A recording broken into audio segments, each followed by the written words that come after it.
Vibe Mundial FM. Hoje, a gente gostaria de abordar com os nossos ouvintes algo sobre enganos, equívocos que o ser humano realiza na busca da verdade. Porque mesmo aquele que procura ensinamentos mais altos, procura um objetivo maior para a sua vida, às vezes ele quer achar alguma coisa, ele quer encontrar, mas às vezes falta um método. Como é que eu descubro as coisas que realmente valem a pena? Porque tem tantas doutrinas, tantas teorias, tantos conhecimentos. Será que tem assim alguma coisa onde eu possa me agarrar? Um bordão, um cajado que possa me dar firmeza e me conduzir por caminhos mais, digamos, corretos? Por exemplo, o ser humano comete vários enganos. Um desses enganos é o ser humano achar, por exemplo, que ele carrega o divino dentro de si. É que o ser humano, digamos, se ele se desenvolvesse até o máximo aperfeiçoamento, ele poderia se tornar, digamos, divino. Porque isso é um erro. O ser humano jamais será divino. No seu máximo aperfeiçoamento espiritual, ele não deixará de ser um ser espiritual. Por exemplo, no reino da natureza, a gente tem o vegetal, a gente tem o mineral, a gente tem o animal e a gente tem o humano. O animal, ele nunca se tornará humano. Assim como a pedra nunca se tornará uma flor não se tornará uma abelha, e uma abelha não se tornará um ser humano. Agora, nós, porém, seres humanos, criaturas humanas, nós somos criaturas. Nós somos criados. Então, na nossa maior perfeição, a gente não chegará nunca a ser o Criador. Nós seremos apenas criaturas. Nós nunca deixaremos de ser espirituais.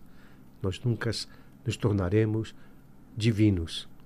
Aí eu falei para vocês, que eu ia falar de algumas parábolas da época de Jesus, né? Por exemplo, vamos entender isso bem. O ser humano, para se desenvolver aqui no mundo, aqui na matéria, ele tem os seus dons, os seus talentos dentro dele. Aqueles dons não estão ainda desenvolvidos. Imagina uma planta. Quando a planta ainda não é planta, ela é só um germe.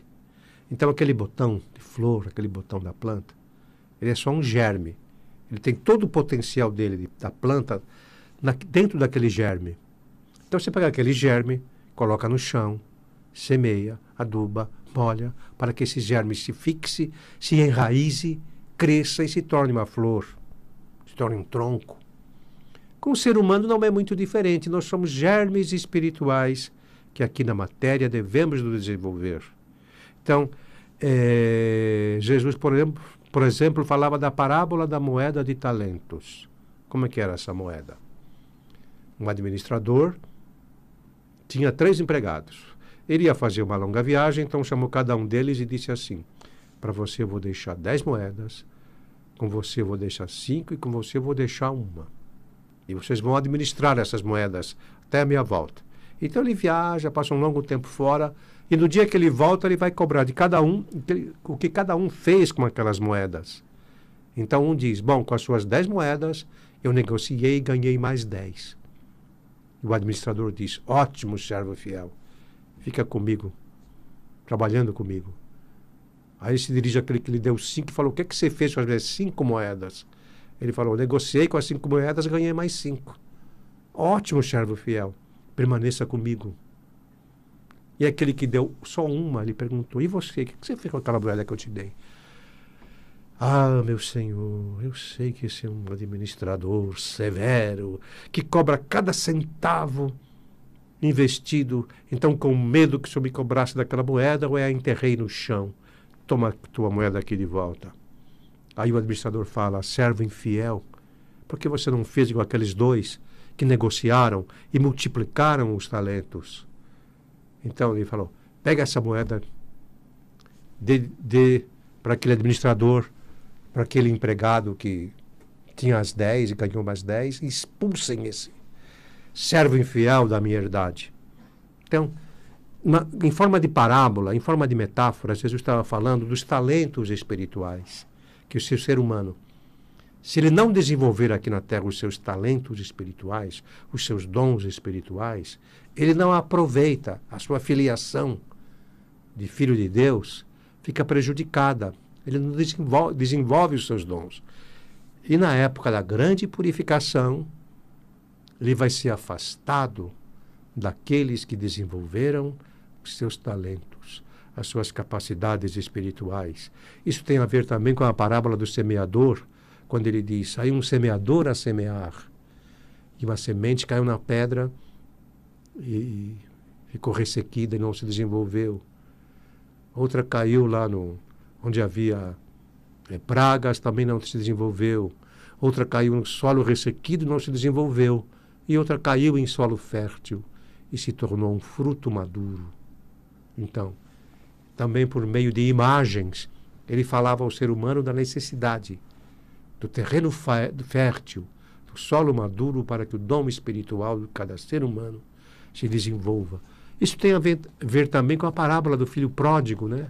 Aquele filho que abandona a herdade do pai, sofre pelo mundo afora e volta um dia de novo para a casa do pai. De uma forma figurada, Jesus também estava se referindo à pátria espiritual.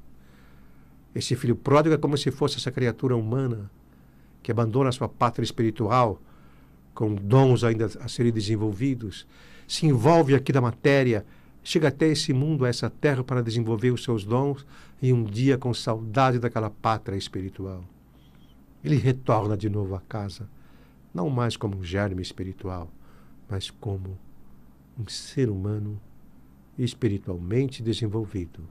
Mas mesmo no paraíso, mesmo na pátria espiritual, ele será sempre um espírito, nunca uma parte do divinal. Ele será sempre criatura, nunca o Criador.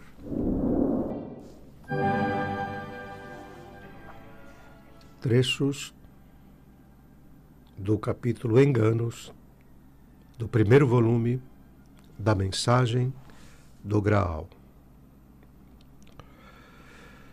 O homem não traz em si nenhuma partícula da divindade. A expressão centelha é uma designação muito correta. Uma centelha se desenvolve e solta faíscas sem levar consigo ou trazer em si nada da essência de seu Criador. Assim também é aqui. Uma centelha de Deus não é por si só divina.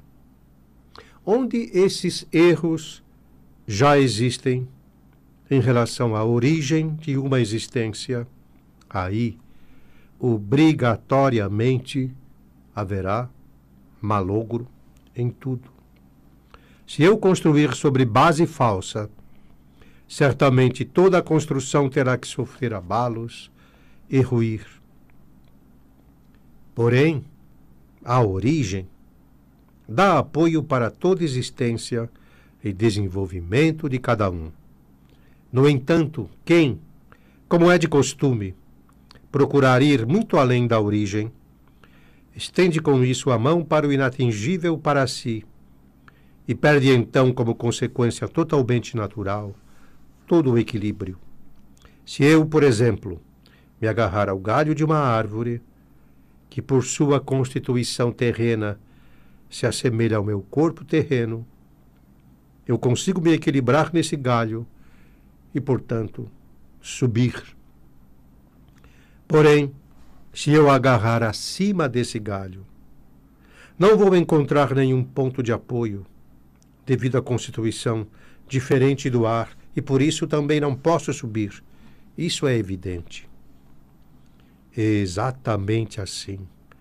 É com a constituição interior do homem, que se chama alma, e cujo núcleo se chama espírito.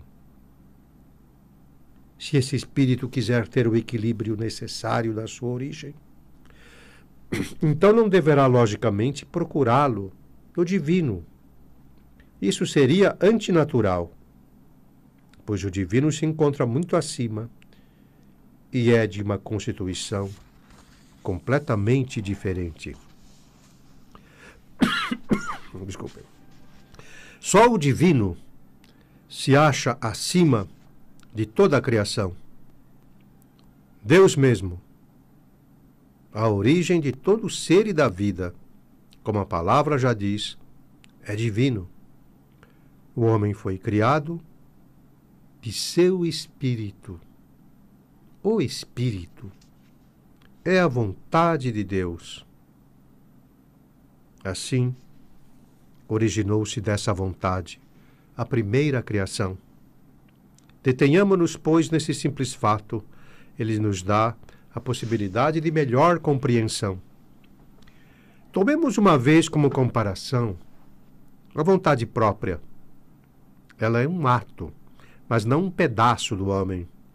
Senão o homem teria que se dissolver com o tempo em seus inúmeros atos de vontade. Não sobraria nada dele. Não é diferente também com Deus. Sua vontade criou o paraíso. Sua vontade, porém, é o Espírito, que se denomina Espírito Santo. O paraíso foi, por sua vez, também apenas a obra do Espírito. Não um pedaço dele próprio.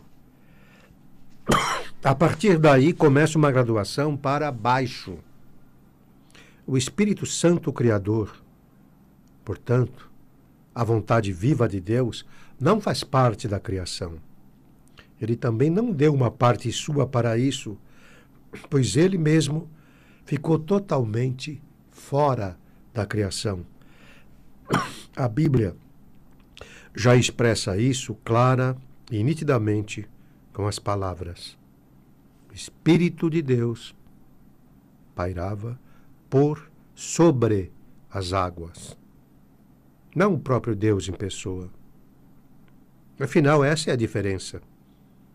Portanto, também o homem não traz em si mesmo nada do Espírito Santo, mas só do Espírito, que é uma obra do Espírito Santo, um ato. O homem deve perder o hábito de considerar as coisas que são invisíveis para ele também como incompreensíveis e antinaturais. Tudo é natural. Também o assim chamado além e o ainda muito mais distante paraíso. Assim como aqui o nosso corpo terreno é sensível a todo o seu ambiente de igual espécie e por isso o pode ver, ouvir e sentir, assim também acontece nas demais partes da criação, cuja constituição não é semelhante à nossa. O homem de matéria fina, no assim chamado além, sente, ouve e vê só a espécie homóloga de matéria fina, no ambiente de matéria fina.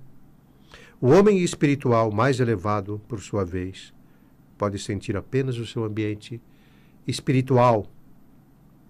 Assim acontece que alguns habitantes da Terra, aqui e ali, também com seu corpo de matéria fina, que trazem em si, já podem ver e ouvir a matéria fina, mesmo antes de acontecer o desligamento do corpo de matéria grosseira por ocasião da morte.